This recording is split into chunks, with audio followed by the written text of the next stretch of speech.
जय हिंद दोस्तों, स्वागत है आप सभी का हमारे यूट्यूब चैनल अड्डा 730 स्टडी में। तो दोस्तों, आज हम जीके जीएस का एसएससी जीडी 2021 एग्ज़ाम के लिए बिल्कुल एग्ज़ाम जैसा सेट लेके आए हैं। इसका आज पार्ट 2 हम हल करेंगे। इससे पहले पार्ट 1 हमने पिछले वीडियो में किया था, जो बहुत अच्छे तरीके से हमने हल किया है। तो वो अगर आपने नहीं देखा तो लिंक डिस्क्रिप्शन में मिल जाएगी, वहाँ से आप देख सकते हैं। ये क्वेश्चन जो है आपके प्रीवियस ईयर क्वेश्चनों के साथ में मिलकर हैं, और भी नए क्वेश्चन भी हमने ऐड किए हैं। तो इस बार वैकेंसीज कम आई हैं। आप लोग जानते हैं 25,000 के समथिंग वैकेंसीज आई हैं। पिछली बार तो 50,000 प्लस थी। तो इस बार हमें थोड़ी दुगनी मेहनत करनी पड़ेगी अपनी रैंक लाने के लिए। तो थोड़े अच्छे प्रश्नों की ओर चलना होगा। तो फिलहाल चलते हैं, अपनी शुरुआत करते हैं अपने प्रश्नों की बिना देरी किए हुए। तो दोस्तों, अगर आप हमारे चैनल पर नए हैं और आपने चैनल सब्सक्राइब नहीं किया तो चैनल सब्सक्राइब कर लें और बेल आइकन दबाएं, जिससे नोटिफिकेशन आपके पास पहुंचती रहे। वीडियो आपको पसंद आए तो वीडियो लाइक करके जाएं और अपने दोस्तों में शेयर करें वीडियोस को, और अपनी राय जरूर देके जाएं इस वीडियो के बारे में। और अपना स्कोर 25 में से आपने कितना स्कोर किया ये भी अपनी कमेंट बॉक्स में बता के जाएँ, ठीक है। तो वीडियो को देखें पूरा, और उसके बाद अपनी राय जरूर देके जाए। तो चलिए दोस्तों, आज का पहला क्वेश्चन ये रहा आपकी स्क्रीन पर। इसका राइट आंसर देना है। क्वेश्चन क्या कह रहा है? कह रहा है जैनियों द्वारा पवित्र ग्रंथों के लिए सामूहिक रूप से किस शब्द का प्रयोग किया जाता है। मतलब जैन धर्म आप लोग जानते होंगे, तो इनका जो पवित्र ग्रंथ उनका कौन सा शब्द उनके लिए प्रयोग किया जाता है। चलिए, जैन धर्म के बारे में मैं आपको कुछ बात बताता हूँ। जैन धर्म के अगर वास्तविक संस्थापक की आप बात करेंगे, किसकी वास्तविक संस्थापक की, तो वास्तविक संस्थापक कौन थे इनके? महावीर स्वामी थे, ठीक है। महावीर स्वामी थे। लेकिन अगर पहले तीर्थंकर जो संस्थापक थे, तो संस्थापक कौन है? संस्थापक इनके थे ऋषभदेव। आपको याद रखना है, ठीक है। संस्थापक कौन थे? संस्थापक आपके थे ऋषभदेव, ठीक है। ये बात आपको याद रखनी है। ऋषभदेव, ठीक है, ऋषभदेव थे।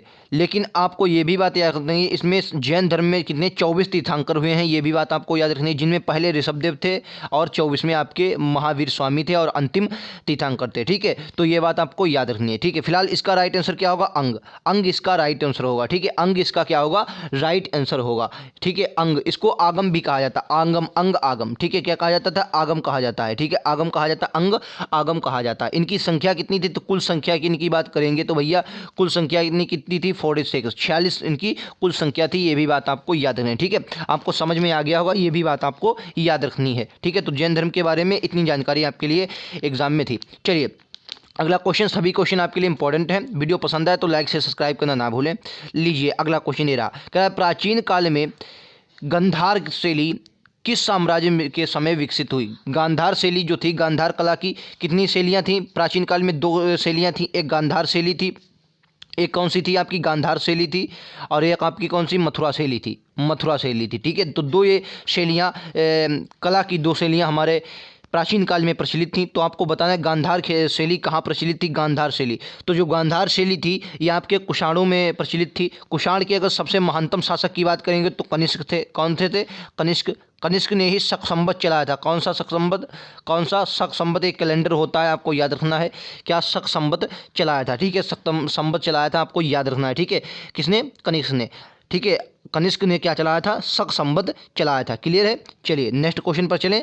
ये आपको समझ में आ गया होगा। मौर्य काल और गुप्त काल आपको जब आगे आएंगे तो हम इसके बारे में विस्तार से जानकारी करेंगे, ठीक है। चलिए नेक्स्ट क्वेश्चन ही रहा।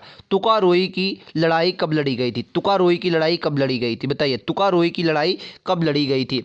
ठीक है, तुकारोई की जो लड़ाई थी ये 1575 में लड़ी गई। किसके बीच लड़ी गई थी? तो अकबर की सेना और बंगाल के शासक की सेना। तो अगर बात करेंगे वर्सेस बंगाल की शासक की सेना के मध्य ये हुआ था। तो बंगाल के शासक की सेना में उस वक्त था कौन? तो बंगाल के शासक जो कर रहा था वो बंगाल में गुर्जर खां था। कौन सा था? गुर्जर खां। हालांकि कोई ये शासक नहीं था, इसने विद्रोह कर दिया था अपने स्वतंत्रता के लिए। अकबर का शासन था, इसने विद्रोह कर दिया, तो इसको कुचलने के लिए तुकारोई की लड़ाई लड़ी गई थी। ये आपके एग्जाम में पूछा जा सकता है, ठीक है। तो कब लड़ी गई? 1575 में। ये आपके क्वेश्चन आ सकता है। चलिए नेक्स्ट क्वेश्चन ये रहा आपकी स्क्रीन पर। क्या तिनकठिया प्रथा का संबंध निम्न में से किससे है? वेरी इंपॉर्टेंट क्वेश्चन है। तिनकठिया का संबंध किससे है? बताइए, तिनकठिया पद्धति का संबंध किससे है? तो राइट आंसर क्या हो जाएगा? तिनकठिया पद्धति का संबंध किससे? चंपारण से। चंपारण में आपने पढ़ा होगा गांधी जी भारत कब आए थे? 9 जनवरी 1915 को गांधी जी भारत आए। उसके बाद 1917 को भारत में पहला आंदोलन इन्होंने चंपारण आंदोलन किया। भारत में पहला आंदोलन क्या था? 3/20 खेती पर आपको नील की खेती करना होता था, तो तिनकठिया पद्धति चंपारण में प्रचलित थी। ठीक है, चंपारण में प्रचलित थी। अगर बात करेंगे गांधी जी को वहाँ आमंत्रित किसने किया, बिहार में मतलब चंपारण में किसने आमंत्रित किया, तो उनका नाम लिख लिया, आपके एग्जाम में पूछा कई बार जाता है, राम कुमार शुक्ल। किसने? राम कुमार शुक्ल ने इनको आमंत्रित किया था कि भाई यहाँ आप आइए और देखिए यहाँ की स्थिति के बारे में देखिए। तो 1917 की ये बात है। 3/20 खेती पर आपको करनी पड़ती थी नील की खेती। तो आपको याद रखना राम कुमार, ये क्वेश्चन आपके एग्जाम में भी पूछा जा सकता है, राम कुमार शुक्ल ने इनको आमंत्रित किया था। ठीक है, बाकी की अगर बात कर लें तो खेड़ा आंदोलन, ये आपका कैसा, ये सत्याग्रह आंदोलन से थोड़ा हटकर था, ये आपका मिल वगैरह में था खेड़ा आंदोलन। यहाँ पर उसके एक अहमदाबाद मिल हड़ताल हुई थी, वहाँ पर खेड़ा आंदोलन हुआ था, पहली भूख हड़ताल मानी जाती है। वर्दोली आंदोलन ये कब हुआ था? अगर वर्दोली आंदोलन की बात करेंगे तो 1928 में किसानों की प्रतिनिधि था। यहाँ महिलाओं ने किनको, महिलाओं ने क्या किया था? महिलाओं ने सरदार पटेल जी को, वल्लभ भाई पटेल जी को सरदार की उपाधि यहीं 1928 में ही बरदोली आंदोलन में ही इनको दी थी। ठीक है, ये भी बात आपको याद नहीं। क्लियर है? चलिए नेक्स्ट क्वेश्चन ये रहा आपकी स्क्रीन पर, कि अल्पसंख्यकों के हितों का सुरक्षण, अल्पसंख्यक के हितों की जो सुरक्षा है किस अनुच्छेद में विचार किया गया? अल्पसंख्यक हितों का संरक्षण किस अनुच्छेद में इसकी बात की गई? बताइए इसका राइट आंसर क्या होगा? अल्पसंख्यक, अगर अनुच्छेद 14 की बात करें तो मूल अधिकार है, और क्या कहा गया? समानता का अधिकार। कहा है समानता का अधिकार, समानता की बात कर रहा है। ठीक है, समानता। अगर 19 की बात करेंगे तो स्वतंत्रता का अधिकार दिया गया। का स्वतंत्रता का अधिकार दिया है, स्वतंत्रता का अधिकार की बात कर रहा है। ठीक है, स्वतंत्रता, वाक एवं अभिव्यक्ति की स्वतंत्रता आपको है। इसमें क्या है? वाक एवं अभिव्यक्ति की स्वतंत्रता, मतलब बोलने का अधिकार है आपके पास। इसमें और भी 6 प्रकार के अधिकार हैं। ठीक है, 29 में क्या कहा गया? अल्पसंख्यक हितों का संरक्षण क्या किया गया? 29 में कहा गया। 32 में क्या है? 32 में एक ये आपका 5 प्रकार की न्यायालय 5 प्रकार की रिटें जारी करता है, मेन रिटें जारी करता है। लेकिन इसका मेन उद्देश्य क्या? चलिए मैं आपको 32 के बारे में बताता हूँ। 32 संविधान में 32 अनुच्छेद में क्या कहा? मूल अधिकारों का ये मैग्ना कार्टा इसे कहा जाता है। ठीक है, मूल अधिकारों का मैग्ना नहीं कहते। अनुच्छेद 32 को मूल अधिकारों का संरक्षण करता न्यायालय है, और अनुच्छेद 32 के अनुसार ही है। ठीक है, या इसको संविधान की आत्मा किसने कहा? तो संविधान की आत्मा भीमराव अंबेडकर,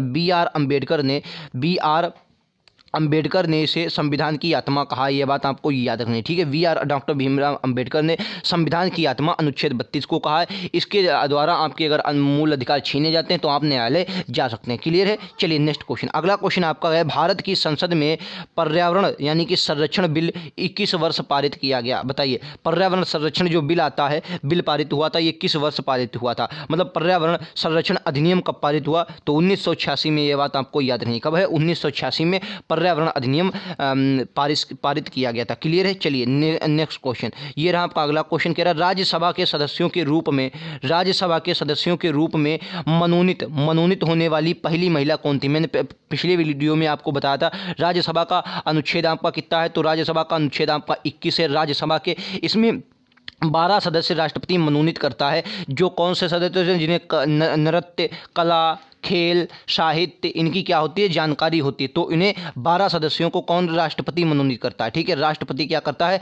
राष्ट्रपति मनोनीत करता है। तो ये जो महिला रही हैं इनका नाम क्या है? आपको याद रखना है, रुक्मणी देवी अरुंडले। ठीक है, ऑप्शन नंबर सी इसका करेक्ट है। ये भारतनाट्यम की नर्तिका थी। कौन सी? भारतनाट्यम की कलाकार थी। आपको ये बात याद रखनी है। भारतनाट्यम कहाँ का है? तमिलनाडु का है। ठीक है, तो ये भी बात आपको याद रखनी है, बहुत इंपॉर्टेंट आपके लिए क्वेश्चन हो जाता है। ठीक है, चलिए नेक्स्ट क्वेश्चन ये रहा, चक्रवात में विश्व में के विभिन्न भागों में, कह रहा है चक्रवात को विश्व के विभिन्न भागों में विभिन्न नामों से जाना जाता है। जापान और फिलीपींस में से क्या कहते हैं? मतलब कोई भी आपका जापान आता, कोई भी चक्रवात आता है अपने यहाँ, जैसे चक्रवात कहते हैं, लेकिन जापान और फिलीपींस में से किस नाम से जाना जाता है? ठीक है, चक्रवात अपने यहाँ भी हाल ही में तौकाते आया था, बहुत फेमस था। ठीक है, तो आपको इसके बारे में भी पता चलना चाहिए, तौकाते के बारे में आप लोगों को पढ़ना चाहिए। ठीक है, तो इसका राइट आंसर फिलहाल क्या होता है? टाइफून ये आपका राइट आंसर हो जाए। जापान और फिलीपींस में क्या कहते हैं? टाइफून कहते हैं। फिलीपींस की अगर बात कर लें, फिलीपींस की राजधानी क्या है? मनीला है। और मनीला में ही अंतर्राष्ट्रीय चावल अनुसंधान, कौन सा? राष्ट्रीय चावल अनुसंधान कहाँ है? फिलीपींस में है। अंतर्राष्ट्रीय चावल अनुसंधान, ये बात आपको याद रखनी है। अंतर्राष्ट्रीय चावल अनुसंधान कहाँ है? मनीला में। जापान की राजधानी टोक्यो है, ठीक है। तो मनीला में क्या है? अंतर्राष्ट्रीय चावल अनुसंधान है। अगर राष्ट्रीय चावल अनुसंधान की बात करेंगे तो कटक उड़ीसा में है। क्लियर है? चलिए नेक्स्ट क्वेश्चन ये रहा आपकी स्क्रीन पर। वीडियो आपको पसंद आए तो लाइक से सब्सक्राइब करना ना भूलें और ऐसे वीडियोस पाने के लिए हमारे चैनल को सब्सक्राइब करें। अगला क्वेश्चन कह रहा है निम्नलिखित में से वह सागर कौन सा है जो भूबद्ध है? मतलब भूबद्ध के मतलब आप समझते हैं वो सागर, मतलब वो सागर जो चारों तरफ, मतलब यहाँ पर मान लिया ये सागर है, चारों तरफ क्या है? कोई देश है। चारों तरफ क्या है? कोई देश है, ठीक है। तो आपको बताना लाल सागर, तिमोर सागर, उत्तरी सागर या अरल सागर। तो इस क्वेश्चन की बात करें तो राइट आंसर क्या होगा बताइए? राइट आंसर होगा ऑप्शन नंबर डी, यानी कि अरल सागर। अरल सागर क्या है? आपका भूमध्य सागर है। अरल सागर किन दो देशों के बीच पड़ता है? तो आपको याद रखना है कजाकिस्तान, कौन सा? कजाकिस्तान और उज्बेकिस्तान, ठीक है। उज्बेकिस्तान के मध्य पड़ता है, ठीक है। आपको ये बात याद रखनी, उज्बेकिस्तान के मध्य पड़ता है, ठीक है, उज्बेकिस्तान। ये अरल सागर चर्चा में क्यों रहता है, मैं इसके बारे में भी आपको बता दूं, क्योंकि 2011 में अगर आप इसका चित्र देखेंगे तो बहुत आपको विजुअल दिखाई पड़ेगा, लेकिन ये क्या है? लुप्त होने की कगार पे है। इसका जो आयतन है, मतलब क्या है? ये सिकुड़ रहा है। इसका जो मतलब पूरा है ये सिकुड़ रहा है, तो यह चर्चा में हर वक्त रहती है, इसलिए आपके एग्जाम के लिए बहुत इंपॉर्टेंट हो जाती है। अरल सागर क्या है? चर्चा में रहती है। क्वेश्चन आपके इस प्रकार ही पूछा जाएगा, डायरेक्ट क्वेश्चन नहीं पूछा जाएगा। भूमध्य कहाँ है? तो आपको अरल सागर जो है भूमध्य कजाकिस्तान उज्बेकिस्तान के बीच में स्थित है, ठीक है। क्लियर है? चलिए नेक्स्ट क्वेश्चन कह रहा पनामा नहर निम्नलिखित में से किन महासागरों को जोड़ती है? वेरी इंपॉर्टेंट क्वेश्चन कह रहा पनामा नहर जो है ये किन महासागरों को जोड़ती है? बताइए इसका राइट आंसर क्या होगा? पनामा नहर निम्नलिखित में से पनामा नहर किन दो सागरों को जोड़ती है? पनामा नहर निम्नलिखित में से किन महासागरों को जोड़ती है? प्रशांत को अंध महासागर है जो अंध महासागर जो है इसको अटलांटिक महासागर भी कहते हैं। क्या कहते हैं? अटलांटिक महासागर। आपको याद रखना है, ठीक है। अटलांटिक महासागर, अंध महासागर और आर्कटिक महासागर, प्रशांत महासागर, हिंद महासागर, आर्कटिक महासागर या अंध महासागर, ठीक है। तो इसका राइट आंसर क्या होगा? फिलहाल इसका राइट आंसर पनामा नहर जो है प्रशांत महासागर को अटलांटिक महासागर से जोड़ती है, ये बात आपको याद रखनी है, ठीक है। ये प्रयोग में जो पनामा नहर ये प्रयोग में कब आई थी? तो 1914 में। कब आई थी भाई साहब? 1914 में। ये आपकी 1914 में प्रयोग में आई थी, ये बात भी आपको अच्छे से पता होनी चाहिए। क्लियर है? चलिए नेक्स्ट क्वेश्चन ये रहा आपकी स्क्रीन पर।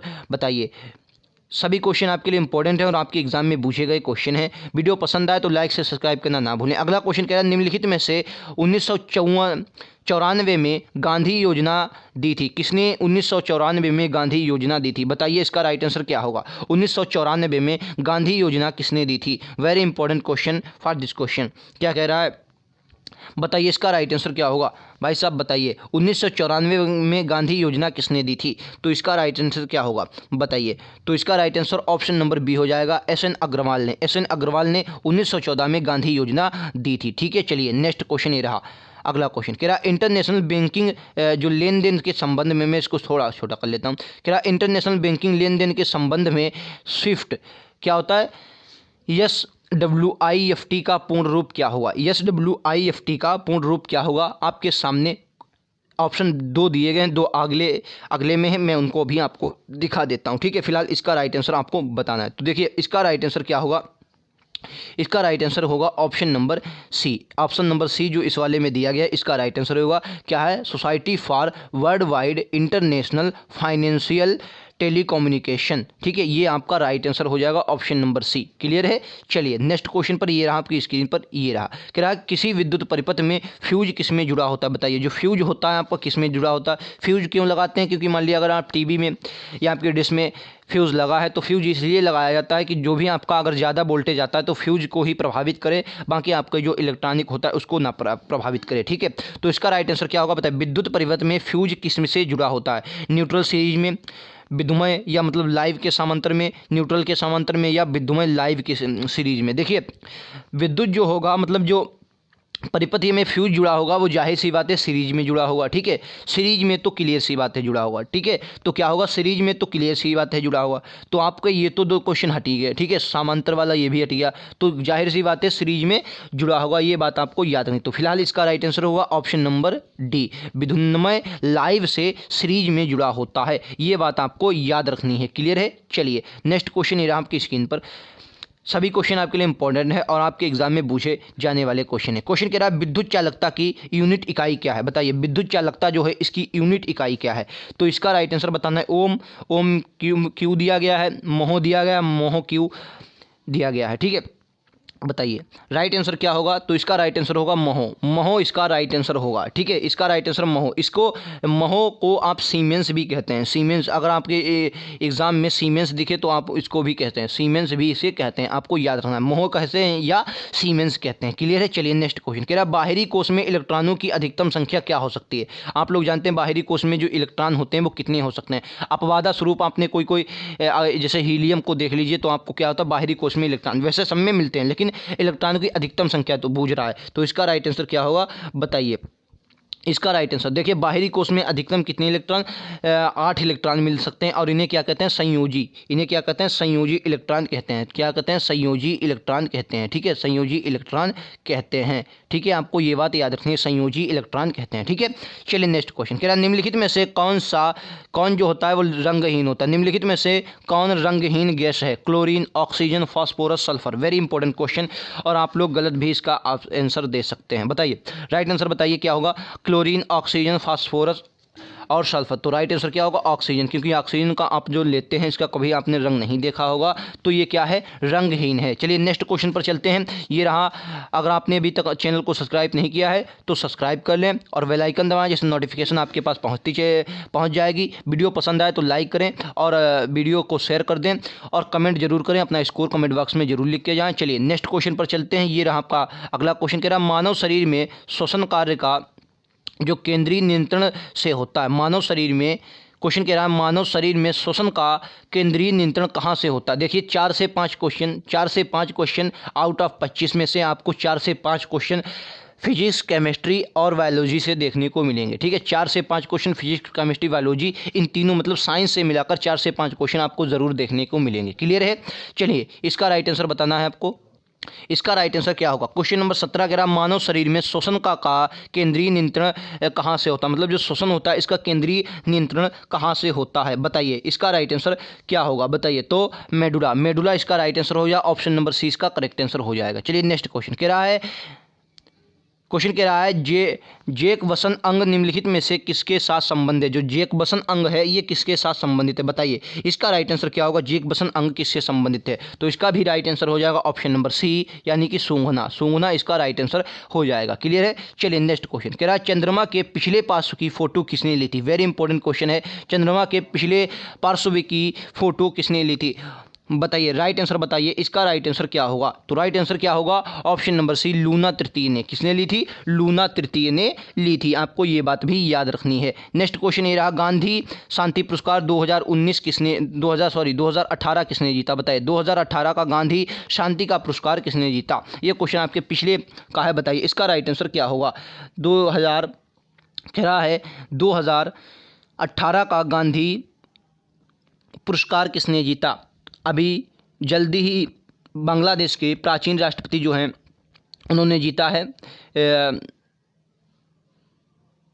ये बात भी आपको याद रखनी है। इसका right answer option number B होगा, ठीक है। Option number B UAE Sasakawa, ठीक है। यूएई सासाकावा, ये भी आपको बात याद रखनी, इंपॉर्टेंट क्वेश्चन हो जाता है। चलिए नेक्स्ट क्वेश्चन क्या निम्नलिखित में से कौन सा एक विकल्प सुमेलित है। निम्नलिखित में से कौन सा एक विकल्प सुमेलित है। पुस्तकें दी गई हैं, राइट आंसर बताइए। Tale of two cities Vikram Seth, ये गलत है आपकी।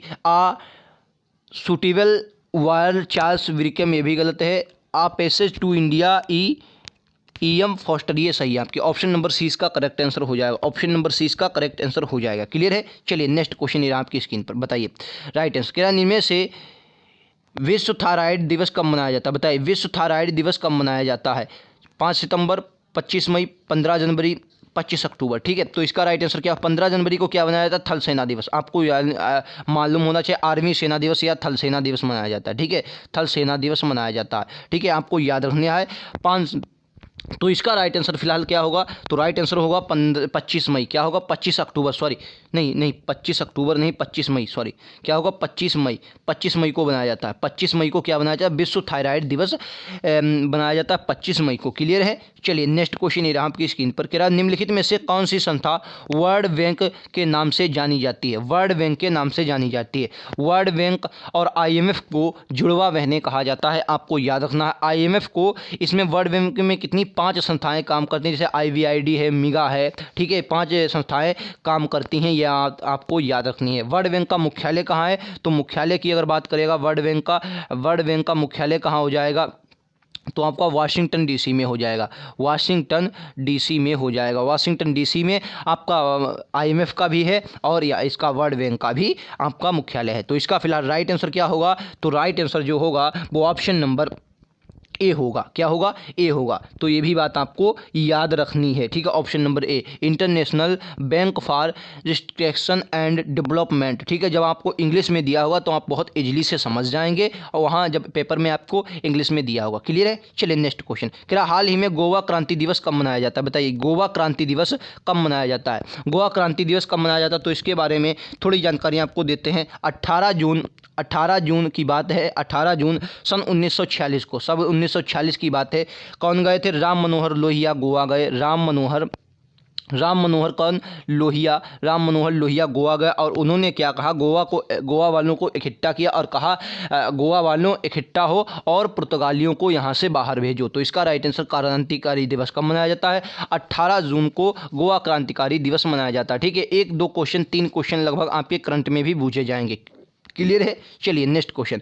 कह रहा है हाल ही में किस देश ने अपने यात्रियों के लिए वैक्सीन पासपोर्ट उपलब्ध कराया है। देखिए पासपोर्ट की जहां आपको बात करेगा, सन 2021 में अभी तक तीन क्यों थी, मतलब हैंडले पासपोर्ट जारी किए हैं। क्यों किए हैं, क्योंकि जापान इसमें पहले रैंक में आता है, और हर पासपोर्ट में कौन है, जापान पहले रैंक में आता है, और अफगानिस्तान सबसे निचली रैंक में आता है। अगर भारत की बात करें, पहले में शायद 84 थी, उसके बाद नहीं, पहले में क्या हुई, पहला जो जारी हुआ उसमें भारत की रैंक 85 हुई, दूसरा जो रैंक हुआ उसमें 84 हो गई, और जो अभी हाल ही में तीसरा 3-4 दिन हुए जारी हुआ, इसमें इसकी रैंक क्या हो गई, 90 हो गई है। तो ये बात भी आपको याद रखनी है।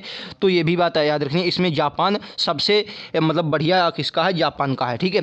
तो ये थे आज के इंपॉर्टेंट क्वेश्चन। वीडियो पसंद आया तो लाइक से सब्सक्राइब करना ना भूलें, और ऐसे वीडियोज़ पाने के लिए हमारे चैनल को सब्सक्राइब कर दें, ठीक है। और लाइक करें अगर वीडियो पसंद आया हो, नोटिफिकेशन बेल को ऑन कर लें, क्योंकि जैसे ही क्वेश्चन आपके आएंगे PDF, मतलब जैसे ही हम वीडियोस डालेंगे आपके पास नोटिफिकेशन पहुंच जाएगा। 25 में 25 का तो टारगेट हम GS का बना नहीं सकते, क्योंकि GS का भंडार होता है, आपको कहां से क्वेश्चन आ जाए इसका पता नहीं। लेकिन हाँ, इतनी हम जरूर गारंटी करते हैं कि 22 से 23 क्वेश्चन, 22 प्लस या 23 तक हम क्वेश्चन को आंकने की, मतलब क्वेश्चन ले जाएंगे। अगर आपकी मैथ कमज़ोर है, कोई एक सब्जेक्ट कमज़ोर है, तो हम GS को कंप्लीट करके यहाँ से भी आपका सिलेक्शन ले सकते हैं। फिलहाल इस बार जो मेरिट जाएगी, तो आप यही मान लीजिए कि 70 के आसपास मेरिट जा सकती है। तो अगर वीडियोस पसंद आए तो लाइक से सब्सक्राइब करना ना भूलें, और पिछले वीडियोस का कमेंट मतलब डिस्क्रिप्शन में लिंक दे दिया गया है पिछले वीडियो का, उसको भी आप जाकर देख सकते हैं। मिलते हैं अगले वीडियोस में, आज के लिए इतना ही। Thank you.